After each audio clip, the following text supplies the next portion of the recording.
여러분, 요즘 농축산물 아마 장난이 아니시라는 거 다 아실 거예요. 시장에 장바구니를 들고 나가보면요, 5만 원권이 순식간에 사라집니다. 10만 원도 한 번 장 보면 우습다 이렇게 생각할 만큼 금방 쓰게 되거든요. 그만큼 물가가 많이 올랐습니다. 사실 이게 물가가 소비자 물가만 하더라도 엄청 올랐어요. 5월 달에 2.6% 올랐거든요. 이게 적게 오른 게 아니잖아요. 소비자 물가를 이게 일반적으로 측정을 할 때 460개 품목을 가중평균해서 조사합니다. 그러니까 우리가 많이 쓰는 그런 물품에는 가중치를 좀 많이 두고요, 적게 쓰는 데는 가중치를 좀 적게 주면서 이게 조사를 하거든요. 그런데 2.6%가 올라갔다는 건 어쩌면요 엄청나게 올라간 겁니다. 여러분도 알다시피 사실 이 물가가 0인 곳이 있습니다. 0인 곳이. 무상교복, 무상급식, 그 다음에 무상교육비인가요? 이렇게 되니까 여기는 0이에요. 항상 0인데도 2.6%까지 올라갔다는 것은 뭔가 지금 물가를 떠받치는 게 있다 이렇게 이해할 수 있습니다. 그래서 실질적으로 세부 품목별로 들어가 봤더니 여러분도 말씀드렸지만 농산물, 축산물이 그 어느 때보다 지금 많이 올라가고 있어요. 농산물만 16.6%가 올라갔고요, 축산물도 10.2%가 올라갔습니다. 그만큼 이게 점점 밥상 물가로 인한 인플레이션이 촉발된다, 이런 해석들이 점점 가능하게 됩니다. 장바구니 물가가 올라가서 인플레이션이 일어나는 것, 이것을 에그플레이션이라고 이야기하는데, 이 에그플레이션은 굉장히 빠른 속도로 진행되고 있습니다. 이미 에그플레이션이라고 이야기할 만합니다. 그만큼 가격이 계속 끝모르고 올라가고 있습니다. 여러분, 쌀값만 보세요. 쌀값만 보더라도 도매 20kg의 쌀값이 1월 달에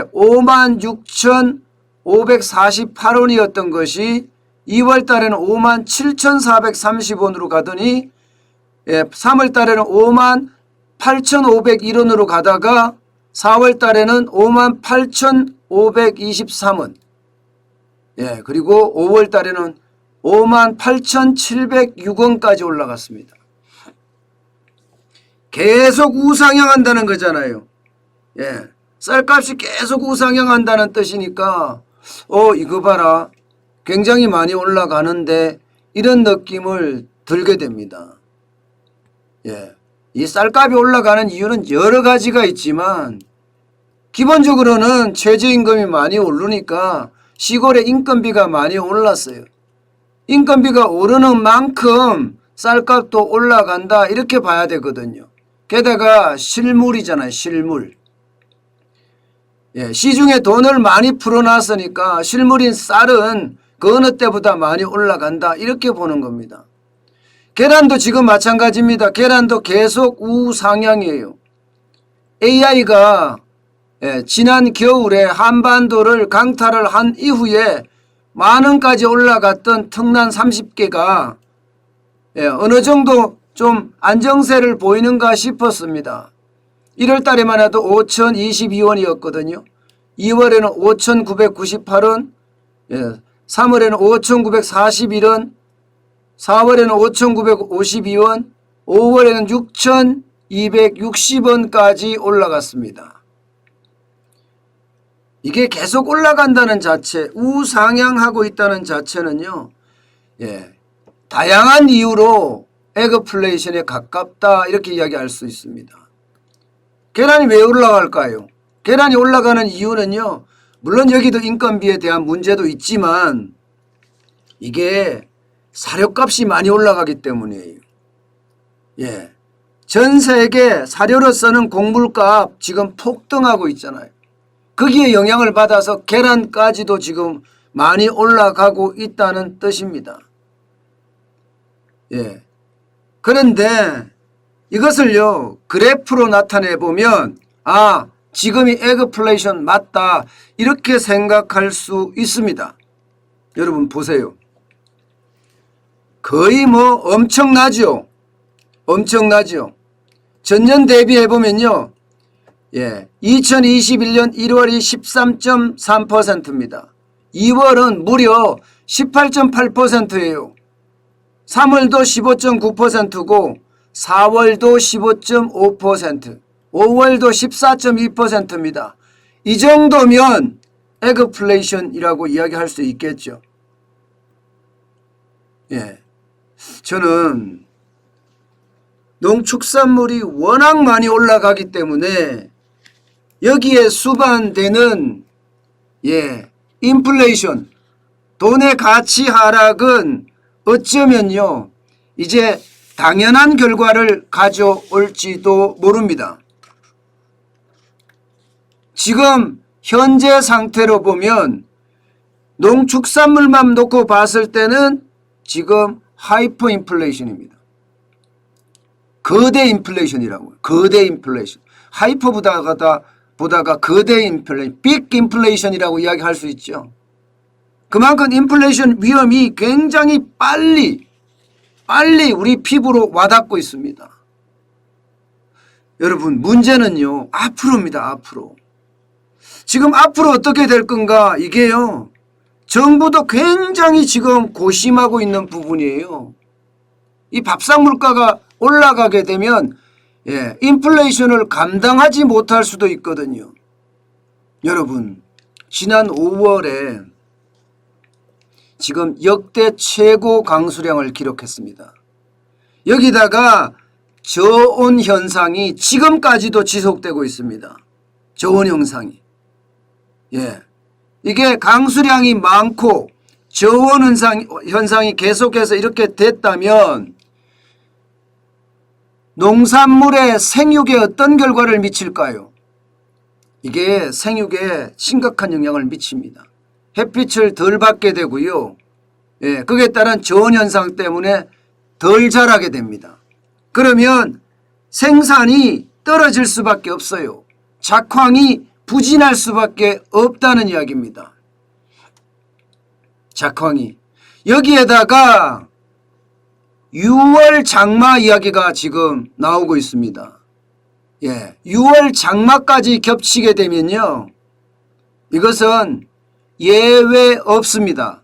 무조건 농축산물 많이 올라갈 수밖에 없어요. 지금보다도 더 많이 올라갈 수밖에 없다니까요. 이거요, 사실 정부도 굉장히 지금 당혹스러워하는 부분이기도 해요. 지금까지 정부는요, 인플레이션 우려에 대해서 일시적이다, 이게 장기적으로 가지 않는다, 기저효과가 끝나면, 작년에 워낙 물가가 내렸으니까 기저효과가 끝나면 물가는 제자리를 잡을 거다. 그래서 2%대, 2%죠. 2%를 넘기지 않는 겁니다.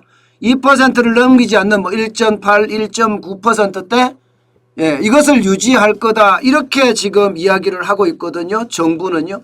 통화당국도, 중앙은행도 그렇게 이야기하고 있고요. 그런데 이게 아닐 수도 있다는 이야기가 계속 나오고 있는 겁니다. 그만큼요, 지금 수확기에 있는 마늘이나 양파나 혹은 고랭지, 배추나 무나 여기에 불안불안한 그런 수급 환경이 조성되고 있습니다. 이렇게 되면요, 농산물, 축산물, 이 가격이 계속 상승하는 추세가 장기화될 수밖에 없습니다. 여러분, 농산물, 축산물이 계속 올라간다고 하면요, 이것은요 에그플레이션이 덮친다, 이게 현실화될 겁니다. 예, 저는 충분히 그런 현실화가 될 가능성이 크다고 봅니다. 여기에다가 여러분, 세계 식량 가격 지수도 지금 최고치입니다. 다시 말해서 전 세계 곡물값이 오른다는 이야기예요. 곡물값이. 이 곡물값이 오르면요, 축산물은 계속 올라갈 수밖에 없어요. 가공식품도 올라가겠지만 축산물은 대부분의 사료를 우리는 해외에서 수입해서 사실 만들고 있거든요. 그러다 보면 닭고기도 그렇죠. 돼지고기도 그렇죠. 소고기도 그렇죠. 전부 올라갈 수밖에 없어요. 전부. 그렇게 되면 안 그래도 지금 밥상 물가가, 특히 농축산물 물가가 거의 거대 인플레이션 어떤 그런 상황을 지금 가지고 있는데, 이게 국제 곡물가까지 올라가게 되면 거기에 미치는 영향은 굉장히 클 것으로 생각됩니다. 그만큼요, 이게 곡물 가격이 오른다는 것, 밥상 물가가 오른다는 것, 농산물, 축산물이 오른다는 것은요, 시장에 저는 인플레이션으로 갈 수밖에 없다고 봅니다. 가게도 가게지만 지금 자영업자들 생각을 해보세요. 자영업자들이 이게 원가가 계속 많이 들어간다는 이야기가 되거든요. 이렇게 15%, 20% 가까이 오르게 되면 말입니다. 그러면 자영업자들이 제품 가격을 올려야 됩니다. 제품 가격을 올리면 이것은요, 인플레이션이 오고 있다, 인플레이션이 왔다, 이렇게 해석할 수 있습니다. 저는 이미 우리 시장에는요, 지금 에그플레이션이 덮쳤다, 저는 이렇게 판단합니다. 그만큼 물가가 그 어느 때보다 빨리 오르고 있다. 거기에 대한 반드시 대비책도 있어야 되겠다. 여러분들이 물가가 많이 오른다는 것은 돈의 가치가 그만큼 떨어진다니까요. 떨어진다는 이야기니까 그 돈의 가치가 떨어지는 것을 회복하기 위한 그런 준비도 해야 됩니다. 그렇다고 뭐 농산물, 축산물을 많이 쌓아서 매점 매석할 수 있는 것은 아니니까요. 현금 비중을 좀 줄이고요. 금이라든가 달러라든가 원자재라든가 이런 데 좀 투자 비중을 조금씩 늘리는 것은 어떨까, 저는 그렇게 생각합니다. 뭐 주식에는요, 경기 민감주를 사라, 뭐 이런 이야기도 하는데요. 주식도 자산 거품에 대한 우려 때문에 이게 마음 놓고 사기가 좀 불안해요. 그렇지만 분명한 것은 인플레이션이 온다. 거기에 대한 자산에 대한 어떤 포트폴리오, 투자 비중을 좀 달리할 필요가 있다. 그렇게 말씀을 드리겠습니다.